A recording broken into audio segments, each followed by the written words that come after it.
Cerca Teleeuropa sul tuo Play Store o Apple Store e scarica la nostra app. La cronaca, incendio e danni di un'azienda di pneumatici a Catanzaro, a Germaneto. L'episodio nella notte, le fiamme hanno prima interessato un'auto e poi si sono propagate verso l'edificio. Non si esclude l'origine dolosa, gli inquirenti hanno acquisito le immagini delle telecamere di videosorveglianza.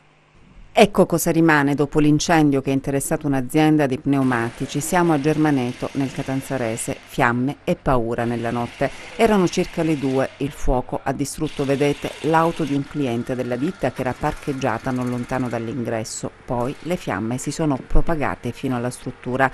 Sul posto i vigili del fuoco, intervenuti con 2 squadre e un'autobotte, che hanno provveduto a spegnere le fiamme. L'intervento tempestivo ha consentito di limitare i danni. Un incendio probabilmente doloso. Secondo quanto si è appreso, sarebbero state trovate tracce di liquido infiammabile e non solo. Sull'episodio indaga la squadra mobile. Gli inquirenti hanno acquisito le immagini delle telecamere di videosorveglianza che avrebbero ripreso 2 persone incappucciate intente ad appiccare il fuoco. Un messaggio del racket? Probabile, ma le indagini sono ancora in corso.